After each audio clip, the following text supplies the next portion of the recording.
Eh bien, salut à tous, bonjour, bonsoir, consortlé. Évidemment, aujourd'hui, nous allons parler d'une thématique importante, fondamentale pour la Martinique, une thématique qui tourne autour d'un drapeau, symbole, d'un hymne également. Et j'ai à mes côtés M. Garcin Malsa, qu'on ne présente plus. M. Garcin, bel bonjour, bonsoir, qu'on l'est. Voilà. Bel bonjour, frère. Ouais. Bel bonjour, toute Martinique. Bel bonjour, toute la Guadeloupe, la Guyane. Bel bonjour, tous les mondes qui vivent dans la planète là. Et particulièrement, c'est tous les afro-descendants. Adieu, salut. Et mon Nyakoto, en madame, en jeune fille, en madame, en militante, Jay Hassani. Bonsoir, Jay. Bonsoir, merci de nous recevoir. Alors, lorsque on m'a défini comme militante, est-ce que tu es une militante? Est-ce que tu es née, tu es tombée de Obélix étant petite? Est-ce que, racontez-moi ça, comment ça s'est passé? Que tu te retrouves aux côtés de M. Malsa, figure emblématique. Non, je ne suis pas du tout née dedans, je ne suis pas du tout née dans une famille de militants, pas du tout. Au départ, ma curiosité m'a plutôt amenée, mes lectures m'ont surtout amenée vers les États-Unis, parce que j'étais très intriguée de ce qui se passait là-bas. Et puis, en grandissant, c'est surtout aussi le contact avec Garcin qui m'a permis de connaître mieux mon histoire martiniquaise.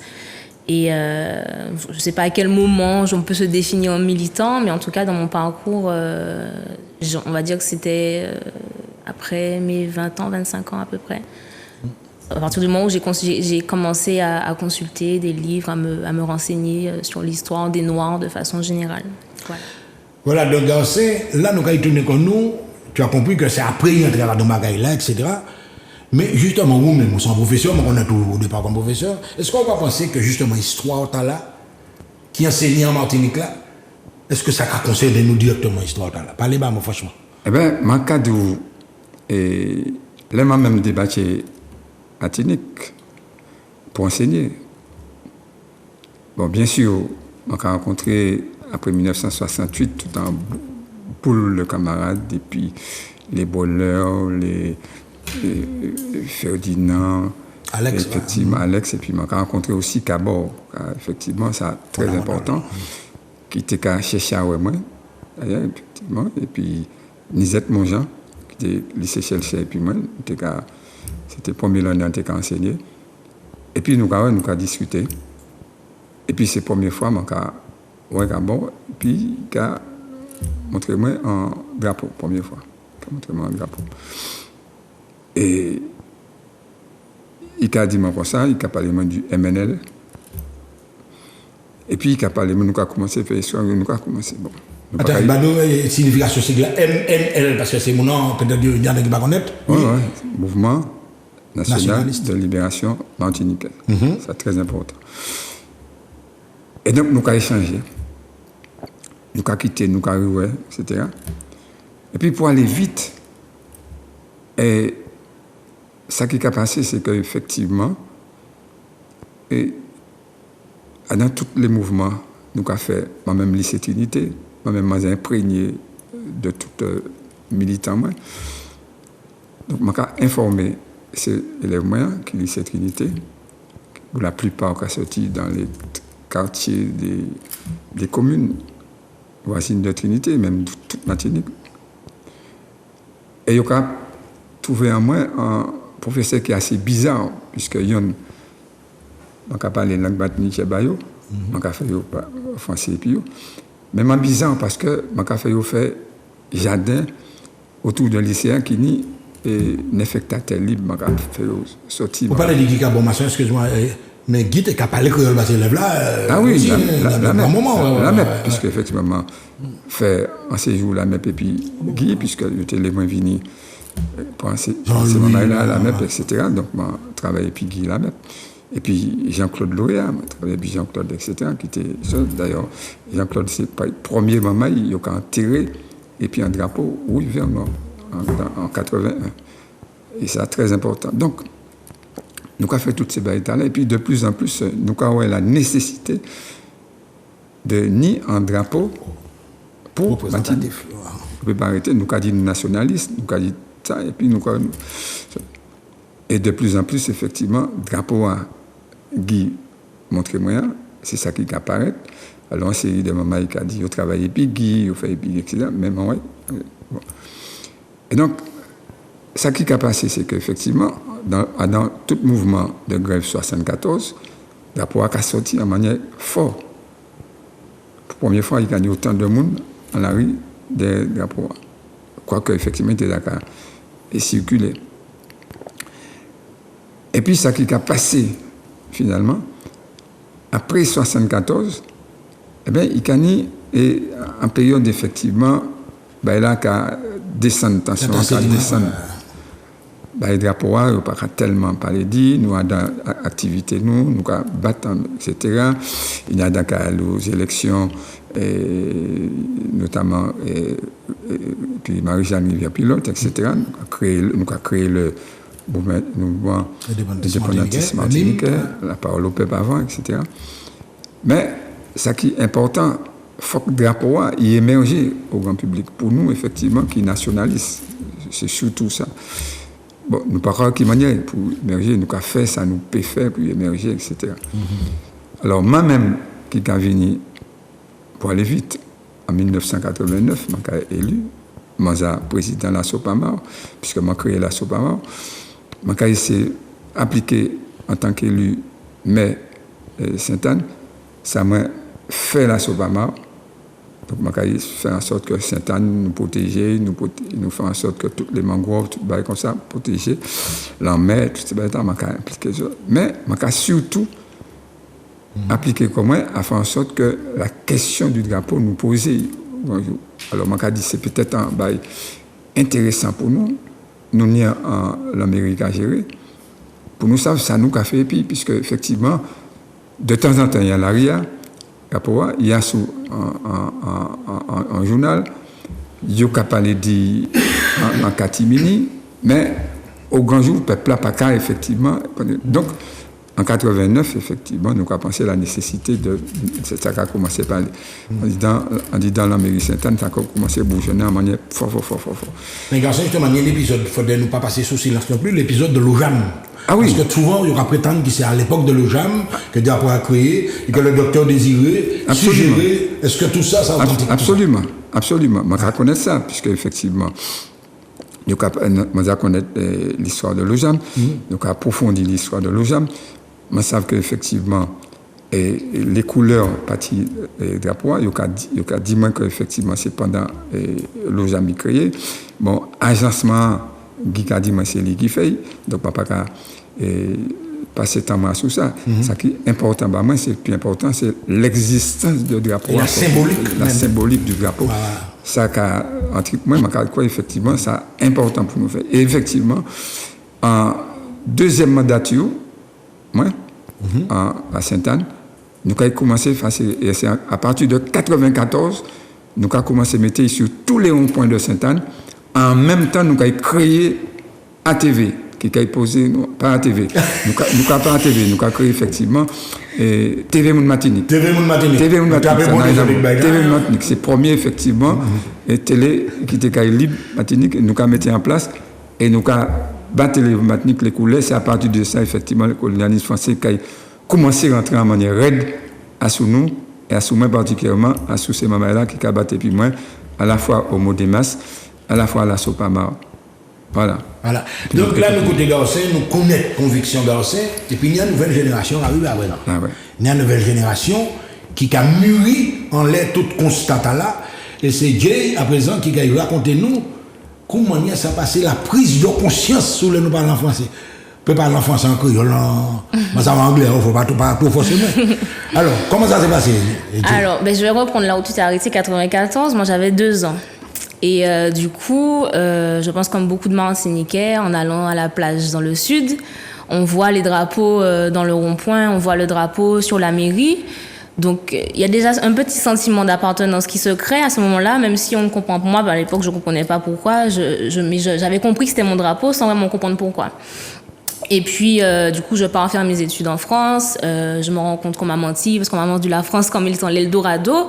Et j'ai qu'une seule envie, c'est de me rentrer chez moi et de me reconnecter à ma terre, en fait, tout simplement. Et ça passe aussi par le fait de bien connaître ma propre histoire, parce que comme je l'ai dit tout à l'heure, j'étais très tournée sur l'histoire des Noirs en Amérique, donc je pouvais nommer sur le bout des doigts les Malcolm X, Malcolm X, Angela Davis, les Harriet Tubman, les Nat Turner, tout ça. Et chez moi, au la final, musique noire aussi. Ah oui. et au final, chez moi, j'avais pas vraiment de connaissances sur qui étaient les personnages clés de mon histoire.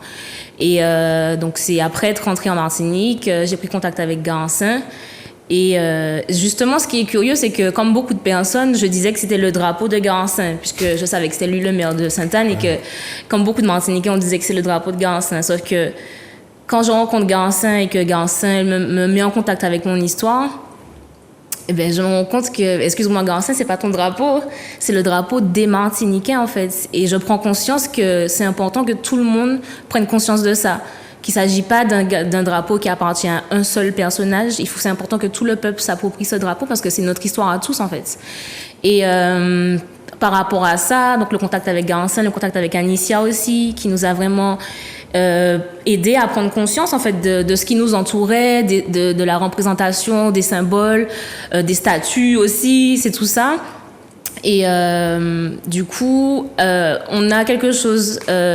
un outil que nos ancêtres n'avaient pas, ce sont les réseaux sociaux. Et je me dis que j'ai tellement envie de diffuser ce que j'ai appris avec Garancin, avec mes amis. On était plusieurs personnes, en fait, que je me dis que je veux me servir de cet outil-là pour diffuser ce qu'on m'a transmis, en fait. Il n'y a pas de raison que je garde ça pour moi. Et donc, c'est comme ça que ça a un peu commencé. Il y a eu du coup un peu plus de personnes qui se sont appropriées ce symbole parce que du coup, ils comprennent que c'est pas le drapeau de Garancin, mais que c'est un drapeau qui précède Garancin, en fait. Mais qui a une histoire, en fait. Et qui a une histoire. Et c'est surtout qu'il y avait la problématique aussi du 4 serpents. Et nous, on ne pouvait pas s'identifier au drapeau 4 serpents. On ne pouvait pas s'identifier non plus au drapeau français. Et on trouve une fierté et une dignité dans le drapeau rouge, vert, noir. Donc, c'est à ce moment-là que vraiment, on se l'accapare et qu'on se dit, c'est ce drapeau-là et pas un autre. Alors, je vais retourner vers Garancin, mais le simple fait que vous avez organisé un concours, écoutez bien ça, pour pouvoir établir des bases qui apparemment ont déjà été établies, ça n'a pas choqué au témoin? Ça choque moi énormément. Ça a d'autant plus choqué moi, puisque de toutes les façons, nous écrit ça, aussi bien Confiant, Chamoiseau, moi-même, donc a dit effectivement, un drapeau, c'est tout simplement, c'est non seulement un symbole, mais c'est tout un parcours historique. Et puis un drapeau, c'est en vision, ou l'idée en vision, c'est-à-dire il a porté effectivement en vision pour un pays. C'est exactement ça, JTK dit, les JTK dit comme ça, il était aux États-Unis, il voit toute une série de bagages, il trempait quoi, il y a dans toute l'histoire des Afro-Américains, il a venu ici à Ikawa, effectivement, il faut absolument, il pas connaître l'histoire, et ça qui est fort, c'est ce qu'il n'a pas dit, c'est qu'effectivement, je vais les mettre en contact, ces jeunes-là, aussi bien Anicia, Dieu, et Mona, Mimi, toutes ces filles. Je vais surtout parler des filles qui ont fait un travail considérable pendant cette période-là, de 2017 jusqu'à aujourd'hui.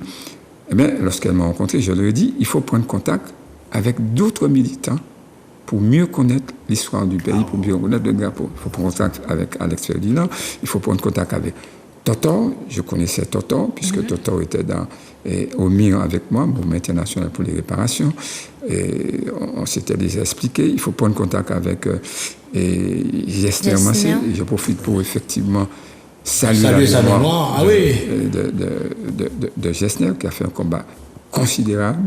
Et pour nous, je profite pour... Je te salue Léon Sainte-Rose, tiens qu'à faire. Et nous remercier toutes ces mamans-là, depuis Désiré, depuis Sainte-Rose, et puis effectivement, toutes ces mamans-là, la mort, toutes ces mamans-là qui étaient dans l'Ojam-là, parce qu'effectivement, ils ont mené un combat, non seulement ils ont fait la prison, mais effectivement, ils permettent nous de comprendre et toute histoire pays et nous t'échanger d'aller plus loin.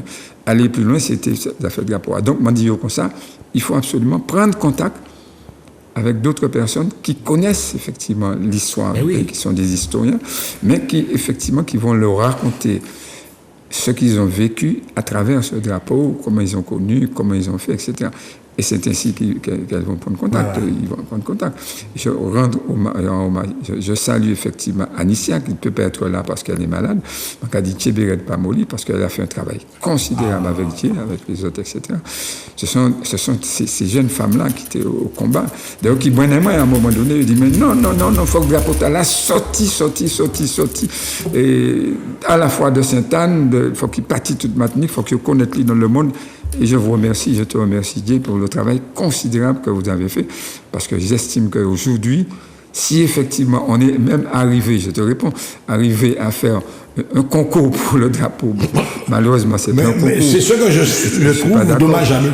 On entre dans la gadgetisation, c'est quoi ça? Mais tout simplement, ils ont fait ce qu'ils ont pu faire. Ben oui. Ils ont adopté une légitimité. Ils ont adopté une légitimité qui existait. Et bien, nous devons faire en sorte que ce drapeau, effectivement, qui représente vraiment le peuple martiniquais aujourd'hui, eh bien, devienne de plus en plus fort et s'exprime jusqu'à ce que la souveraineté du peuple, effectivement, soit reconnue, et soit reconnue. On va se tourner vers Jay. Alors, Jay, tout ce que Garcin est en train de dire là, effectivement, on a eu l'impression, je ne vais pas dire que c'était une mascarade, mais en quelque part, la légitimité du drapeau, elle existe et elle est là depuis longtemps. Comment tu réagis vis-à-vis de tout ça? Personnellement, ça n'a pas vraiment bouleversé. En fait, au départ, ce qui m'a vraiment travaillé, c'était le premier jeu concours, où je me souviens qu'on était allé sur place, on était allé à la CTM pour dire à Marie-Jeanne qu'il ne pouvait pas faire ce qu'il faisait, en fait, c'est-à-dire évincer totalement une partie de notre histoire. Et on avait fait des manifestations, je me souviens, devant la CTM, on était tous habillés en rouge, vert, noir. Mais pour ce deuxième jeu concours-là, moi, je savais déjà, en fait, après tout ce qui s'est passé, après ces dernières années, après 2019, 2020 et tout ce qu'on a vécu, surtout sur la question des symboles, je sais que ce jeu concours-là n'avait rien changé, en fait. Il n'allait absolument rien changer. L'issue du jeu concours n'avait rien changé. Et d'ailleurs, on l'a vu que quand le premier résultat est sorti, on a vu la réaction de tout le monde, en fait. Où il n'était pas question d'avoir un autre drapeau que le drapeau rouge, vert, noir. Donc, moi, j'ai pas ressenti grand-chose. J'ai pas été... je me suis dit encore, c'est une énième tentative, mais le peuple a déjà choisi. Tu as pas senti une frustration, toi-même? Il y a quelque chose... Pas du tout. Ouais. Pas du tout. Le peuple avait déjà choisi, en fait. Donc, j'ai pas été frustrée. Ce niveau-là, il n'y a pas de problème. Hein. Ouais. Alors, évidemment, Garcin, toi qui t'adressais, en quelque sorte, tu es venu également montrer une transmission. C'est-à-dire que vous en nom, comme on dit, nous apprenons créole, et pour nous, des mondes comme ça, des mondes comme Alicia, c'est ça? Anicia. Il y a une génération qui est là, qui a besoin d'avoir ces données en main. Alors, déjà pour nous, ça m'a dit, je suis très fier de ces générations-là, et particulièrement, c'est Maman Itala qui soucrait moi à un moment donné, pour dire-moi comme ça qu'effectivement, c'est pas possible, parce que quand elles ont connu, je dis elles, c'est surtout effectivement, je t'ai vu dans souvent, quoi. Depuis Alexandre, Dieu, Anicia, etc., pour moi parler, je prends livre mani, etc. Mais ce qui m'a frappé, c'est cette capacité qu'elles avaient de communiquer. Et puis de comprendre très vite. De comprendre très vite. Très vite, j'ai qu'à comprendre. À peine m'ont dit aux choses, alors, bien sûr, ils ont utilisé les réseaux sociaux, mais il y a une imagination, intelligence extraordinaire. Réflexion. Qui fait qu'effectivement, là, allait beaucoup plus vite que ça. Alors, certains monde ont quand même pensé qu'effectivement, Matika est endoctriné, c'est-à-dire Garcin était endoctriné ces mounins à chaque fois. Ça veut dire, alors c'est quand c'est votre mentor, c'est exact. C'est mon mentor, explique-moi, c'est quoi? Parce que en fait, sous hypnose, pas du tout. Moi, je vois Garcin comme je vois un ami, en fait, quand je vois mon poteau, comme on dit conseiller. Comme on dit, voilà, c'est effectivement c'est quelqu'un chez qui je me réfère beaucoup. Mais enfin, gourou, c'est complètement ridicule. Après, les gens, ils utilisent ce qu'ils ont en leur pouvoir pour justement essayer de discréditer, mais c'est ridicule. Alors, Garcin, entre nous, est-ce que tu ne te sens pas dépassé par rapport à cette génération? Là, nous rentrons pas non, je ne suis pas dépassé. Je suis pas dépassé. Je suis en connexion. Parce que je voulais effectivement faire en sorte que ces jeunes retrouvent la vraie signification du drapeau, des couleurs, surtout. Des couleurs. Cabot l'avait écrit une fois, mais les autres n'ont pas insisté là-dessus. ce sont les couleurs panafricanistes. Et ça, c'est très important. Et ces jeunes ont compris ça très, très vite, puisque, à un moment donné, ils ont détaché, comme je dis, ils ont allé en Afrique, ils ont parlé de panafricanisme, ils ont parlé de connexion. J'ai allé en Afrique, Ah oui. Ah ben c'est ça, c'est important ça de le dire. Ah oui. Parce qu'il y a le panafricanisme. Et je vais vous raconter l'histoire de Dieu, puisque je n'ai pas qu'à raconter ici. On va accélérer un petit peu, on est sur la fin de l'émission. Alors, Dieu, ils savent, Alexandre, d'aller en Afrique et puis nous, pour la première reconnexion, on était fait. Au niveau du mur, on était parti environ près de 100. Dieu dit, moi, un jour, il a vu l'académie, il a dit, moi, je pars en Afrique. Je ne vais pas partir en Afrique. Il dit, pas qu'on est, il est parti en Afrique, il est parti au Sénégal. Il est parti au Sénégal, il est au Taille, etc. Et il a dit, il a quitté tout le travail qu'il fait, parce qu'il a travaillé d'un côté, il a travaillé là, il postule, tout le bail là, il y a tout employé, il ne peut pas quitter l'emploi. Il dit, mais non, je vais en reconnexion, je vais voir effectivement ce que c'est que l'Afrique, etc. Et puis il est parti. Ouais. Il est parti, il a fait d'ailleurs, etc. Et les trois couleurs, ce sont des trois couleurs que l'on rencontre pratiquement dans tous les drapeaux. On peut pas rencontrer, peut-être qu'on rencontrer ensemble, mais le rouge et le noir, on peut rencontrer tout partout dans tous ces drapeaux africains. On peut faire un décompte hier, presque tout. Et ça, c'est très important. Et Marcus Garvey, effectivement, dont tu parlais tout à l'heure, etc., Marcus Garvey, effectivement, fait de ça le vrai drapeau panafricaniste et nous très, très fiers. L'Eukadi, c'est un drapeau panafricaniste. Ça veut dire que panafricaniste, ça veut dire que c'est une ouverture au monde. Les couleurs, bien sûr, la couleur noire, c'est la couleur de base de l'Afrique, berceau de l'humanité. La couleur verte, effectivement, c'est effectivement tout ça nous a créé, la nature, le rayonnement, le soleil, etc., le carbone, tout ça. Et puis, effectivement, le rouge, qui est effectivement la victoire, le combat mené, toutes ces batailles, etc. Et ça, c'est très important pour nous. Et on les retrouve. Il y a une manière de positionner le drapeau. Nous avons travaillé ça. Ce qui n'était pas fait avant nous. Nous avons travaillé ça ensemble. Le positionnement, c'est que lorsqu'on met le drapeau, effectivement, de façon latérale, eh bien, les trois couleurs, le bas, la couleur noire se trouve en bas, c'est le berceau, le soubassement de l'humanité.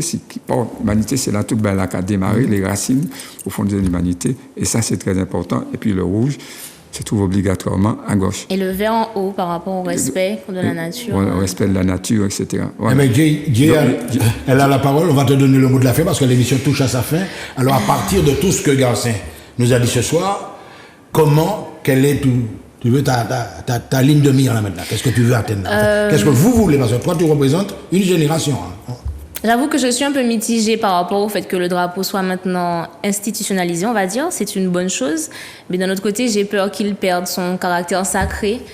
Donc, on verra ce qui va se passer. Mais une chose est sûre, c'est que je sais que toutes les fois où ces couleurs ont flotté, il s'est passé des choses. Donc, on verra. Mesdames et messieurs, vous avez compris qu'on a passé un grand moment avec Garcin, avec cette nouvelle génération. Jay, en tout cas, réflexion. Nous n'y a drapeau, nous n'y a pays. On nous savons que ça va nous faire vivre. À très bientôt. Ouais.